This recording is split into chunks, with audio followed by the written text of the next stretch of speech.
కంచి కామకోటి పీఠాధిపతి జయేంద్ర సరస్వతి తూర్పు గోదావరి జిల్లా అన్నవరం సత్యనారాయణ స్వామిని దర్శించుకున్నారు. స్వామి అమ్మవార్లకు ప్రత్యేక పూజలు నిర్వహించారు. తిరుమల తిరుపతి దేవస్థానం ఆధ్వర్యంలో నిర్వహిస్తున్న మనగుడి కార్యక్రమం ఎంతో బాగుందని చెప్పారు.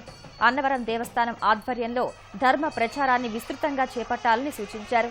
ఇదే సమయంలో అన్నవరం సత్యదేవుని అతిరుద్ర యాగంలో పాల్గొన్న ఉప ముఖ్యమంత్రి చినరాజప్ప కంచి కామకోటి పీఠాధిపతి స్వామి జయేంద్ర సరస్వతి స్వామి ఆశీర్వచనం తీసుకున్నారు.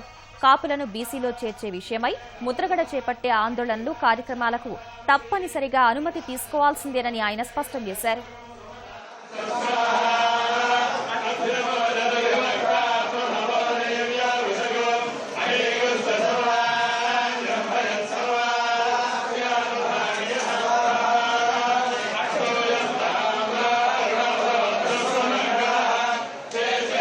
ఇదేని కాదు, పద్మనాభం గారు కాదు, ఇంకొకళ్ళని రోడ్డు మీదకి వచ్చి నేను కార్యక్రమం చేస్తానంటే పర్మిషన్ అవసరం, పర్మిషన్ ఇవ్వాల్సిందే ఎవరికైనా. అసలు కాపులు బీచ్లో చేర్చుకొని మేము అడిగేమా అని అడుగుతాం. ఫస్ట్ పాయింట్ అది. అసలు ఈయన 94 మర్చిపోయి, 94 తర్వాత మర్చిపోయి 20 సంవత్సరాలు ఎంపీ చేశాడు, ఎమ్మెల్యే చేశాడు, మంత్రి చేసి మర్చిపోయాడు.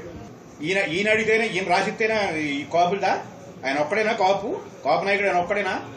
అందరూ ఉన్నారో ఎవరైతే చేస్తారో ప్రజలు నమ్ముతారు. 30 సంవత్సరాలు ఆయన జైల్లో పోయాడు, మేము చేయడానికి ముందుకు వచ్చాం. తెలుగుదేశం పార్టీ చేస్తుంది, ఇవాళ చేయడానికి సిద్ధంగా ఉన్నామని చెప్తున్నాం. సీఎం గారు కూడా పలుసుకొని కూర్చొని తొందరగా కాపులు న్యాయం చేద్దారని చెప్తున్నాం. నిన్న కూడా మీటింగ్లో చెప్పడం జరిగింది. రకరకాలుగా చంద్రబాబు నాయుడు కామెంట్ చేస్తాడు. ఈయనకి కావాల్సింది కాపులకి రిజర్వేషన్ కావాలి. రకరకాల కామెంట్ చేస్తుంటే ఏంటి దాని వెనకాల బ్యాక్గ్రౌండ్ ఏంటి? జగన్ గారి బ్యాక్గ్రౌండ్.